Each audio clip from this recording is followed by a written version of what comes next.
Punjabi radio USA ਦੇ ਨਾਲ ਤੇ ਮੈਂ ਹਾਂ ਪ੍ਰਵੀਨ ਸ਼ਰਮਾ ਲੈ ਕੇ ਹਾਜ਼ਰ ਹਾਂ ਪ੍ਰੋਗਰਾਮ ਅਪਡੇਟ ਕੈਲੀਫੋਰਨੀਆ ਪ੍ਰੋਗਰਾਮ ਦੇ ਵਿੱਚ ਗੱਲਬਾਤ ਕਰਾਂਗੇ ਕੈਲੀਫੋਰਨੀਆ ਦੇ ਵਿੱਚ ਵਾਪਰੀਆਂ ਅਹਿਮ ਵੱਡੀਆਂ ਘਟਨਾਵਾਂ ਤੇ ਖਬਰਾਂ ਦੇ ਬਾਰੇ। ਇਹਨਾਂ ਖਬਰਾਂ ਦੇ ਬਾਰੇ ਚਰਚਾ ਕਰਨ ਦੇ ਲਈ ਮੇਰੇ ਨਾਲ ਜੁੜ ਚੁੱਕੇ ਨੇ ਪੰਜਾਬੀ ਰੇਡੀਓ USA ਦੇ ਸੈਨ ਹੋਜ਼ੇ ਸਟੂਡੀਓ ਤੋਂ ਹਰਜੋਤ ਸਿੰਘ ਖਾਲਸਾ ਜੀ। ਹਰਜੋਤ ਸਿੰਘ ਜੀ ਸਤਿ ਸ਼੍ਰੀ ਅਕਾਲ, ਸਵਾਗਤ ਹੈ ਜੀ ਪ੍ਰੋਗਰਾਮ ਅਪਡੇਟ ਕੈਲੀਫੋਰਨੀਆ। ਸਤਿ ਸ਼੍ਰੀ ਅਕਾਲ, ਧੰਨਵਾਦ ਜੀ ਆਇਆਂ ਨੂੰ। ਪੰਜਾਬੀ ਰੇਡੀਓ USA ਦੇ ਜਿੰਨੇ ਵੀ ਸਰੋਤੇ ਸਾਡੇ ਸਾਰੇ ਹੀ AM ਸਟੇਸ਼ਨ, FM ਸਟੇਸ਼ਨ, ਘਰਾਂ ਦੇ ਵਿੱਚ ਰੇਡੀਓ ਸੈਟਸ, ਟੈਲੀਫੋਨ ਰਾਹੀਂ ਫੇਸਬੁੱਕ, YouTube ਤੇ ਲਾਈਵ ਦੇਖ ਰਹੇ ਹੋ, ਸੁਣ ਰਹੇ ਹੋ, ਸਾਰਿਆਂ ਨੂੰ ਜੀ ਆਇਆਂ ਨੂੰ ਤੇ ਬਹੁਤ ਹੀ ਪਿਆਰ ਤੇ ਸਤਿਕਾਰ ਭਰੀ ਸਤਿ ਸ਼੍ਰੀ ਅਕਾਲ। ਸਰੋਤਿਓ, ਅੱਜ ਜੂਨ ਦੀ 7 ਤਰੀਕ ਆ, ਦਿਨ ਬੁੱਧਵਾਰ ਆ। ਤੁਹਾਡੇ ਲਈ ਸ਼ਾਮ ਦਾ ਅਪਡੇਟ ਕੈਲੀਫੋਰਨੀਆ ਪ੍ਰੋਗਰਾਮ ਲੈ ਕੇ ਹਾਜ਼ਰ ਹੋਏ ਆ ਜੀ। ਪ੍ਰੋਗਰਾਮ ਨੂੰ ਸਪਾਂਸਰ ਕਰਦੇ ਨੇ ਖਾਲਸਾ ਇੰਸ਼ੋਰੈਂਸ ਏਜੰਸੀ ਵਾਲੇ, ਜਿਨ੍ਹਾਂ ਤੋਂ ਤੁਸੀਂ ਹਰ ਤਰੀਕੇ ਦੀ ਇੰਸ਼ੋਰੈਂਸ ਲੈ ਸਕਦੇ ਹੋ। ਇੰਸ਼ੋਰੈਂਸ ਬਾਰੇ ਪਤਾ ਕਰਨ ਦੇ ਲਈ ਉਹਨਾਂ ਦਾ ਨੰਬਰ ਹੈ 408-272-2500।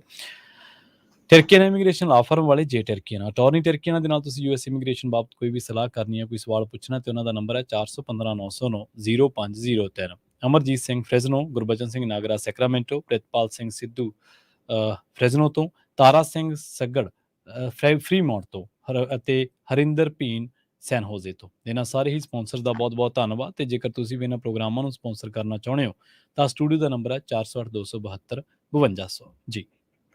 ਜੀ, ਅੱਜ ਦੀਆਂ ਖਬਰਾਂ ਵੱਲ ਚੱਲੀਏ ਤੇ ਜੋ ਫਲਾਈਟਸ ਫਲੋਰੀਡਾ ਤੋਂ ਕੈਲੀਫੋਰਨੀਆ ਨੂੰ ਆਈਆਂ, ਉਹਦੇ ਸਬੰਧ ਦੇ ਵਿੱਚ ਅੱਜ ਫਲੋਰੀਡਾ ਦੇ ਗਵਰਨਰ ਰੌਨ ਡਿਸੈਂਟਿਸ ਨੇ ਆਪਣੇ ਪਹਿਲੇ ਕਮੈਂਟ ਦਿੱਤੇ ਹੈਗੇ ਆ। ਜਦ ਕਿ ਕੈਲੀਫੋਰਨੀਆ ਦੇ ਗਵਰਨਰ ਨੇ ਇਹ ਕਿਹਾ ਸੀ ਵੀ ਇਹ ਕਿਡਨੈਪਿੰਗ ਹੈਗੀ ਆ। ਰੌਨ ਡਿਸੈਂਟਿਸ ਇਹ ਕਹਿੰਦੇ ਆ ਵੀ ਕੈਲੀਫੋਰਨੀਆ ਸੈਂਕਚੁਰੀ ਸਟੇਟ ਆ, ਸੋ ਜੇ ਤੁਹਾਡੀ ਸਟੇਟ ਦੀ ਲੋਕਲ ਪੁਲਿਸ ਨੇ ਫੈਡਰਲ ਅਥਾਰਟੀ ਦੇ ਨਾਲ ਰਲ ਕੇ ਕੰਮ ਨਹੀਂ ਕਰਨਾ ਤੇ ਲੋਕਾਂ ਨੇ ਫਿਰ ਹਜ਼ਾਰਾਂ ਨਹੀਂ ਲੱਖਾਂ ਦੀ ਗਿਣਤੀ ਦੇ ਵਿੱਚ ਅਮਰੀਕਾ 'ਚ ਤੁਰੇ ਆਣਾ ਹੈਗਾ। ਸੋ ਸਾਨੂੰ ਕਹਿੰਦੇ ਆ ਵੀ ਜਿੰਨੀਆਂ ਵੀ ਸਟੇਟਸ ਹੈਗੀਆਂ ਰਲ ਕੇ ਜੋ ਕੰਮ ਕਰਨਾ ਪਊਗਾ, ਜੋ ਇਹ ਸੈਂਕਚੁਰੀ ਜੁਰਿਸਡਿਕਸ਼ਨਸ ਬਣਾਈਆਂ ਹੋਈਆਂ ਆ, ਇਹ ਹੀ ਪਾਰਟ ਆਫ ਦਾ ਪ੍ਰੋਬਲਮ ਹੈਗਾ। ਅਮਰੀਕਾ ਦੇ ਵਿੱਚ ਕੁਝ ਸਟੇਟਸ ਜਿਹੜੀਆਂ ਆ ਉਹ ਸੈਂਕਚੁਰੀ ਸਟੇਟ ਬਣ ਚੁੱਕੀਆਂ ਆ, ਜਿਹਦੇ ਵਿੱਚ ਲੋਕਲ ਪੁਲਿਸ, ਇਮੀਗ੍ਰੇਸ਼ਨ, ਜੋ ਹੋਮਲੈਂਡ ਸਿਕਿਉਰਿਟੀ ਆ, ਉਹਨਾਂ ਦੇ ਨਾਲ ਕਿਸੇ ਤਰ੍ਹਾਂ ਵੀ ਕੋਆਪਰੇਟ ਨਹੀਂ ਕਰਦੀ ਹੈਗੀ।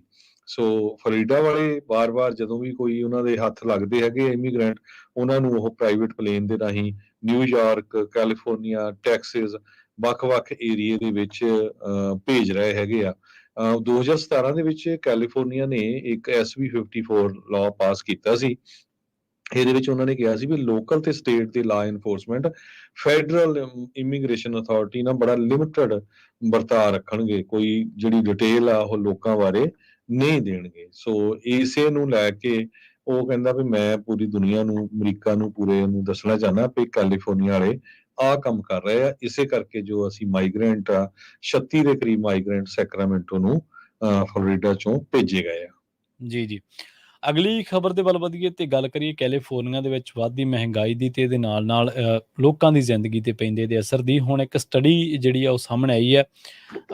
ਇਹਦੇ ਵਿੱਚ ਇਹ ਕਿਹਾ ਗਿਆ ਕਿ ਦਾ ਰੀਅਲ ਕਾਸਟ ਮੇਜ਼ਰ, ਇਸ ਵਿੱਚ ਕਈ ਜਿਹੜੇ ਫੈਕਟਰ ਨੇ ਉਹਨਾਂ ਨੂੰ ਇਕੱਠਾ ਕੀਤਾ ਗਿਆ ਤੇ ਇਹਦੇ ਉੱਤੇ ਚਰਚਾ ਕੀਤੀ ਗਈ ਹੈ। ਤੇ ਤੱਤਸਾਰ ਜਿਹੜਾ ਉਹ ਨਿਕਲਿਆ ਕਿ ਜਿਹੜੀ ਫੈਡਰਲ ਪੋਵਰਟੀ ਲਾਈਨ ਆ, ਜਿਹੜੀ ਕਿ $27,000 ਦੇ ਨੇੜੇ ਤੇੜੇ ਆ, ਉਹਦੇ ਨਾਲ ਬਹੁਤ ਸਾਰੀਆਂ ਫੈਮਲੀਜ਼ ਕੈਲੀਫੋਰਨੀਆ ਦੀਆਂ ਅਜਿਹੀਆਂ ਨੇ ਜਿਨ੍ਹਾਂ ਨੂੰ ਇਸ ਲਾਈਨ ਦੇ ਨੇੜੇ ਤੇੜੇ ਜਿਹੜਾ ਪੈਸਾ ਉਹ ਮਿਲਦਾ ਤੇ ਉਹਨਾਂ ਦਾ ਗੁਜ਼ਾਰਾ ਬੜੀ ਮੁਸ਼ਕਿਲ ਦੇ ਵਿੱਚ ਆ। ਇਹ ਜਿਹੜੀ ਰਿਸਰਚ ਕੀਤੀ ਗਈ ਆ, ਇਹਨਾਂ ਦੇ ਵਿੱਚ ਉਸ ਫੈਮਲੀ ਨੂੰ ਸ਼ਾਮਲ ਕੀਤਾ ਗਿਆ ਜਿਹਦੇ ਵਿੱਚ 2 ਅਡਲਟਸ ਨੇ, ਇੱਕ ਕੋਈ ਬਜ਼ੁਰਗ ਹੈ ਜਾਂ ਇੱਕ ਕੋਈ ਪ੍ਰੀ ਸਕੂਲਰ ਹੈ ਉਸ ਫੈਮਲੀ ਦੇ ਵਿੱਚ, ਤੇ ਇੱਕ ਸਕੂਲ ਜਾਣ ਵਾਲਾ ਬੱਚਾ, ਯਾਨੀ ਕਿ 4 ਜਣਿਆਂ ਦੀ ਫੈਮਲੀ ਨੂੰ ਲਿਆ ਗਿਆ।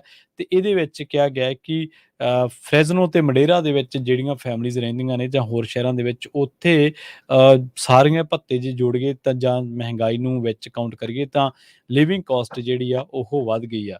ਇਹਦੇ ਵਿੱਚ ਗਰੋਸਰੀ ਸਟੋਰਸ ਦੇ ਉੱਤੇ ਲਗਾਤਾਰ ਵਸਤੂਆਂ ਦੀ ਵੱਧਦੀ ਕੀਮਤ ਤੇ ਨਾਲ ਗੈਸ ਪ੍ਰਾਈਸ ਹਾਈਕਸ ਤੇ ਨਾਲ ਜਿਹੜੇ ਰੈਂਟ ਵੱਧ ਰਹੇ ਆ, ਉਹਨਾਂ ਨੂੰ ਵਿੱਚ ਜੋੜਿਆ ਗਿਆ। ਤੇ ਕਈ ਪਰਿਵਾਰ ਐਸੇ ਹੈ ਜਿਹੜੇ ਪਰਿਵਾਰ ਇਸ ਵੇਲੇ ਜਿਨ੍ਹਾਂ ਨੂੰ ਹਾਊਸਿੰਗ ਬਰਡਨਡ ਕੈਟਾਗਰੀ ਦੇ ਵਿੱਚ ਰੱਖਿਆ ਗਿਆ। ਰਿਸਰਚਰਸ ਨੇ ਇਸ ਸਿੱਟੇ ਉੱਤੇ ਪਹੁੰਚ ਕੇ ਗੱਲ ਕਹੀ ਹੈ ਕਿ 4.3 ਮਿਲੀਅਨ ਫੈਮਲੀਜ਼ ਜਿਹੜੀਆਂ ਨੇ ਇਸ ਸਟੇਟ ਦੇ ਵਿੱਚੋਂ, ਉਹਨਾਂ ਦੇ ਵਿੱਚੋਂ 30% ਜਿਹੜੇ ਲੋਕ ਨੇ, ਯਾਨੀ ਕਿ ਤੀਜਾ ਹਿੱਸਾ, ਉਹਨਾਂ ਦੀ ਜਿਹੜੀ ਇਨਕਮ ਹੈ ਉਹ ਆਪਦੀ ਘਰ ਦੀਆਂ ਜ਼ਰੂਰਤਾਂ ਤੇ ਆਮ ਜਿਹੜੀ ਜ਼ਿੰਦਗੀ ਆ, ਰੋਜ਼ਮਰਾ ਦੀ ਜ਼ਿੰਦਗੀ ਆ, ਉਹਦੇ ਵਿੱਚ ਉਹ ਬੜੀ ਮੁਸ਼ਕਿਲ ਦੇ ਨਾਲ ਜਿਹੜਾ ਉਹ ਗੁਜ਼ਾਰਾ ਕਰ ਰਹੇ ਆ। ਤੇ ਇਹਦੇ ਵਿੱਚ ਇਹ ਕਿਹਾ ਗਿਆ ਹੈ ਕਿ ਤਿੰਨਾਂ ਦੇ ਵਿੱਚੋਂ ਇੱਕ ਫੈਮਿਲੀ, ਕੈਲੀਫੋਰਨੀਆ ਦੀ ਔਸਤਨ 3 ਦੇ ਵਿੱਚੋਂ ਇੱਕ ਫੈਮਿਲੀ ਐਸੀ ਹੈ ਜਿਹੜੀ ਕਿ 34% ਕੁੱਲ ਆਬਾਦੀ ਦਾ 34% ਜਿਹੜਾ ਜਿਹਨੂੰ ਫਾਈਨੈਂਸ਼ੀਅਲੀ ਸਿਕਿਉਰ ਨਹੀਂ ਗਿਣਿਆ ਗਿਆ ਕੈਲੀਫੋਰਨੀਆ ਦੇ ਵਿੱਚ ਜੀ। ਸੈਨ ਫਰਾਂਸਿਸਕੋ ਇੱਕ ਬਹੁਤ ਹੀ ਮੈਸੀ ਸ਼ਹਿਰ ਬਣਦਾ ਜਾ ਰਿਹਾ ਆ। ਕੱਲ ਸੈਨ ਫਰਾਂਸਿਸਕੋ ਦੇ ਸਭ ਤੋਂ ਵੱਡੇ ਹੋਟਲ ਦੇ ਮਾਲਕਾਂ ਨੇ ਇਹ ਕਹਿਤਾ ਵੀ ਅਸੀਂ ਇਸ ਨੂੰ ਛੱਡ ਕੇ ਜਾ ਰਹੇ ਹੈਗੇ ਆ। ਜੀ San Francisco Union Square, Hilton hotel ਤੇ ਪਾਰਕ 55 ਹੋਟਲਸ, ਇਹ ਸਭ ਤੋਂ ਵੱਡੇ ਹੋਟਲ ਆ ਸੈਨ ਫਰਾਂਸਿਸਕੋ 'ਚ। ਉਹਨਾਂ ਦੇ $725 ਮਿਲੀਅਨ ਦਾ ਲੋਨ ਆ। ਲੈਂਡਰ ਉਹਨਾਂ ਦਾ JP ਮੋਰਗਨ ਚੇਜ ਹੈਗਾ ਜੀ ਤੇ ਉਹਨਾਂ ਨੇ ਕਿਹਾ ਵੀ ਅਸੀਂ ਪੇਮੈਂਟਾਂ ਦੇਣੀਆਂ ਬੰਦ ਕਰਤੀਆਂ ਆ ਤੇ ਅਸੀਂ ਚਾਬੀ ਜਿਹੜੀ ਆ ਉਹ ਹੋਰ ਲੈਂਡਰ ਨੂੰ ਫੜਾਉਣ ਜਾ ਰਹੇ ਹੈਗੇ ਆ। ਸੈਨ ਫਰਾਂਸਿਸਕੋ ਬਹੁਤ ਹੀ ਮਾੜਾ ਸ਼ਹਿਰ ਬਣਦਾ ਜਾ ਰਿਹਾ, ਆਪਾਂ ਤੁਹਾਨੂੰ ਪਿਛਲੇ ਸਮੇਂ ਤੋਂ ਦੱਸਦੇ ਆਏ ਆ। ਜੋ ਸੈਨ ਫਰਾਂਸਿਸਕੋ ਦਾ ਯੂਨੀਅਨ ਸਕੁਆਇਰ ਹਿਲਟਨ ਹੋਟਲ ਆ ਉਹਦੇ 1921 ਰੂਮ ਆ, ਪਾਰਕ 55 ਦੇ 1024 ਰੂਮ ਆ। 2016 ਦੇ ਵਿੱਚ ਇਸ ਹੋਟਲ ਦੀ ਵੈਲਿਊ $1.56 ਬਿਲੀਅਨ ਅਪਰੇਜ਼ ਹੋਈ ਸੀ ਤੇ 725 ਮਿਲੀਅਨ ਦਾ ਹੁਣ ਲੋਨ ਆ। ਉਹ ਕਹਿੰਦੇ ਲੋਨ ਦੀਆਂ ਪੇਮੈਂਟਾਂ ਵੀ ਬੰਦ ਕਰਤੀਆਂ ਤੇ ਚਾਬੀਆਂ ਅਸੀਂ ਵਾਪਸ ਦੇ ਦਾਂਗੇ। ਕਾਰਨ ਕੀ ਆ ਵੀ ਸੈਨ ਫਰਾਂਸਿਸਕੋ ਦੇ ਵਿੱਚ ਸਿਰਫ ਕਹਿੰਦੇ ਸਾਡੀ 30% ਹੀ ਆਕੂਪੈਂਸੀ ਰੇਸ਼ੋ ਆ। ਲੋਕ ਆ ਨਹੀਂ ਰਹੇ, ਟਰੈਵਲ ਕਰਨ ਵਾਲੇ ਨਹੀਂ ਆ ਰਹੇ, ਕੰਪਨੀਆਂ ਆ ਉਹ ਉਹਨਾਂ ਦੇ EMPLOYEE ਘਰਾਂ ਤੋਂ ਕੰਮ ਕਰ ਰਹੇ ਆ।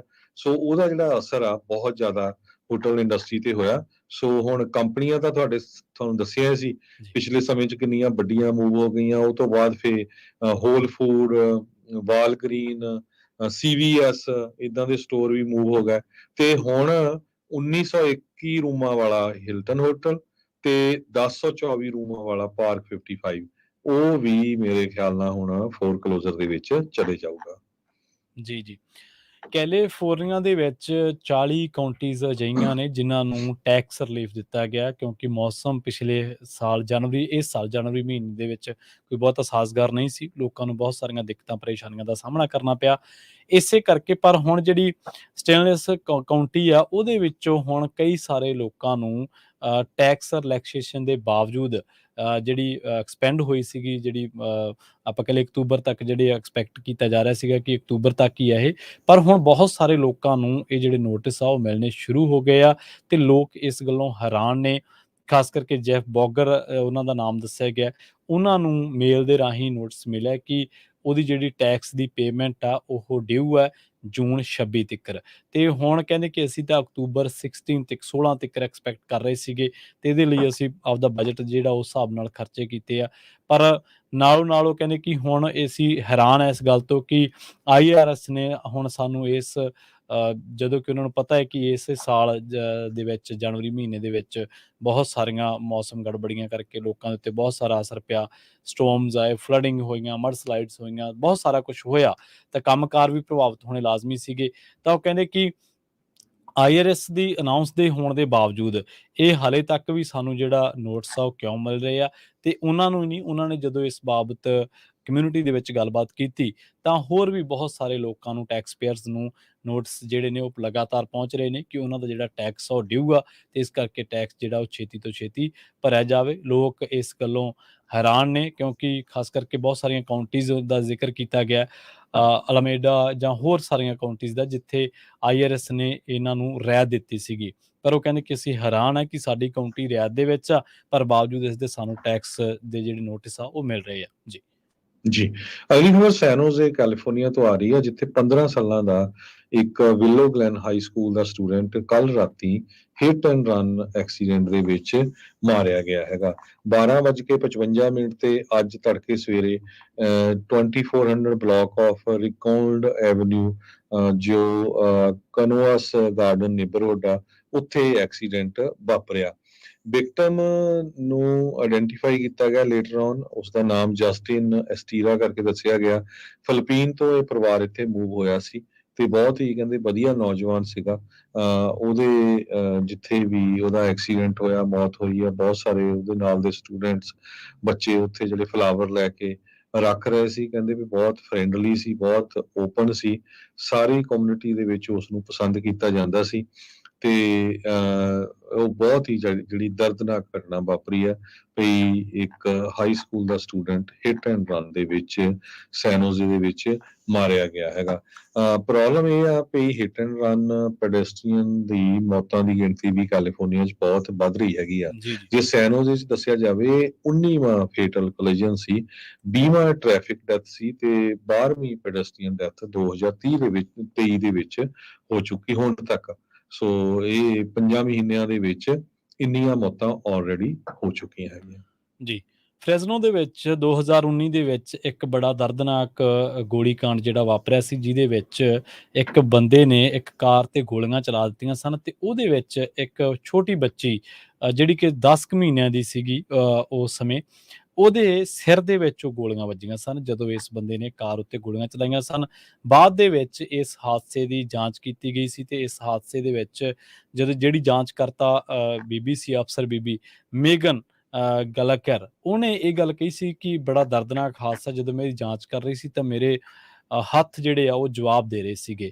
ਹੁਣ ਇਸ ਬੰਦੇ ਨੂੰ ਇਸ ਕੇਸ ਦਾ ਟ੍ਰਾਇਲ ਸ਼ੁਰੂ ਹੋਇਆ ਤੇ ਇਹਨੂੰ ਹੁਣ ਕੋਰਟ ਦੇ ਵਿੱਚ ਪੇਸ਼ ਕੀਤਾ ਗਿਆ। ਇਹਦਾ ਨਾਮ ਦੱਸਿਆ ਗਿਆ ਮਾਰਕੋਸ ਐਕਾਰਟ ਤੇ ਇਹਨੂੰ ਜੱਜ ਦੇ ਸਾਹਮਣੇ ਪੇਸ਼ ਕੀਤਾ ਗਿਆ। ਉਹਦੇ ਉੱਤੇ ਦੋਸ਼ ਇਹ ਲੱਗਿਆ, 27 ਸਾਲ ਮਾਰਕੋਸ ਦੀ ਉਮਰ ਦੱਸੀ ਗਈ ਹੈ ਕਿ ਉਹਨੇ ਇੱਕ ਕਾਰ ਉੱਤੇ ਫਾਇਰ ਕੀਤੇ, ਗਨ ਫਾਇਰਿੰਗ ਕੀਤੀ ਤੇ ਇਸੇ 3 ਵਾਰੀ। ਤਾਂ ਇਸੇ ਘਟਨਾ ਦੇ ਵਿੱਚ ਇੱਕ ਡਰਾਈਵਰ ਜ਼ਖਮੀ ਹੋਇਆ ਤੇ ਇੱਕ ਬੱਚੀ ਜਿਹੜੀ ਹੈ ਉਹ ਮਾਰੀ ਗਈ ਸੀ। ਉਹਦੇ ਸਿਰ ਦੇ ਵਿੱਚ ਗੋਲੀ ਵੱਜੀ ਸੀ ਤੇ ਜਦੋਂ ਗੋਲੀ ਉਦੋਂ ਵੱਜੀ ਸੀ ਜਦੋਂ ਆਪਣੀ ਮਾਂ ਦੇ ਗੋਦ ਦੇ ਵਿੱਚ ਉਹ ਕੁੜੀ ਪਈ ਸੀਗੀ। 10 ਮਹੀਨੇ ਮਾਫ਼ ਕਰਨਾ ਉਹਦੀ ਉਮਰ ਸੀਗੀ। ਇਹ ਘਟਨਾ ਵਾਪਰੀ ਸੀ ਸੈਂਟਰਲ ਫ੍ਰੈਜ਼ਨੋ ਦੇ ਵਿੱਚ 2019 ਦੇ ਵਿੱਚ।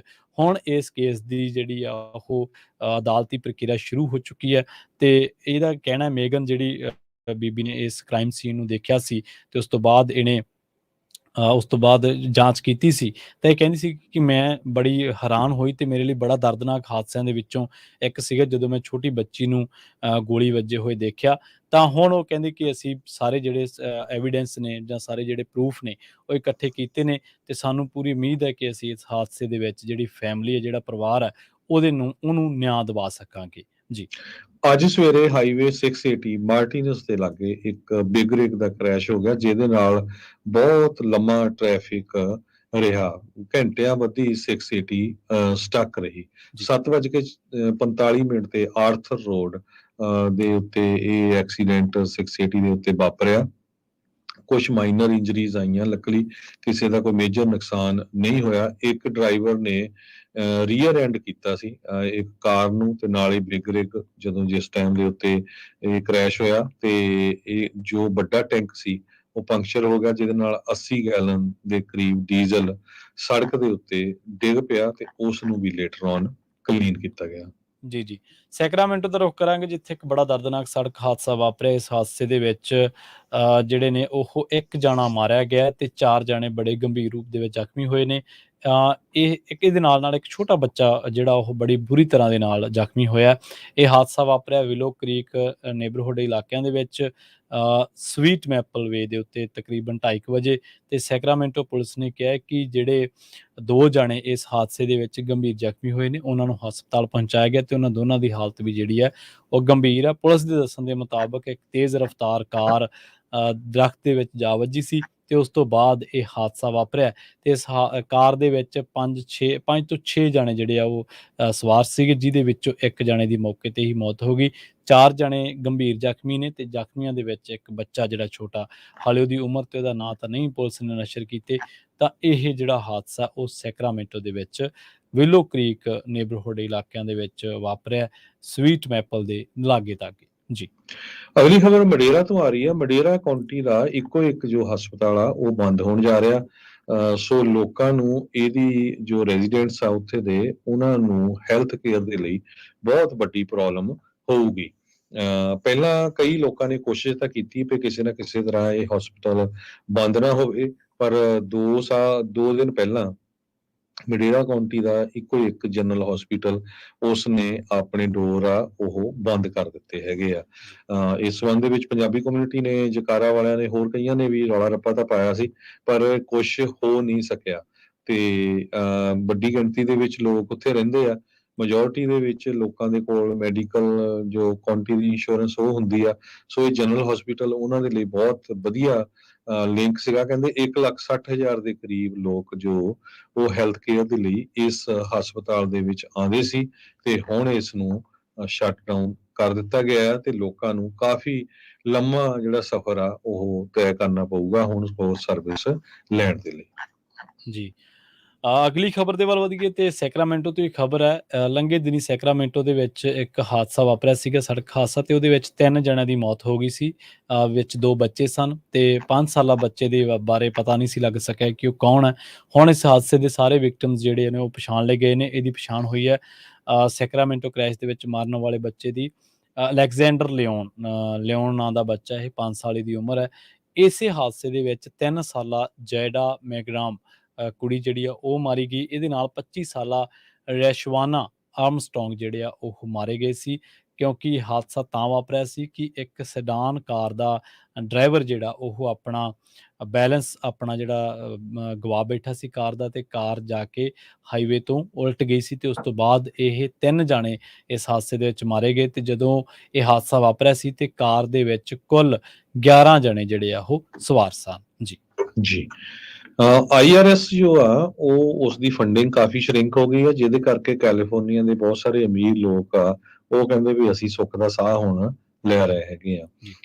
$80 ਬਿਲੀਅਨ ਇੱਕ ਟਾਈਮ ਦੇ ਉੱਤੇ ਪ੍ਰਪੋਜ਼ ਕੀਤਾ ਗਿਆ ਸੀ ਪ੍ਰੈਜ਼ੀਡੈਂਟ ਬਾਈਡਨ ਹੁਣਾਂ ਵੱਲੋਂ, ਤੇ ਹੁਣ ਜਦੋਂ ਨਵਾਂ ਬਿੱਲ ਪਾਸ ਹੋਇਆ ਹੈਗਾ ਡੈਫ ਸੀਲਿੰਗ ਨੂੰ ਇਨਕਰੀਜ਼ ਕਰਨ ਦੇ ਲਈ, ਉਹਦੇ ਵਿੱਚ $21 ਬਿਲੀਅਨ IRS ਨੂੰ ਦਿੱਤਾ ਗਿਆ ਹੈਗਾ।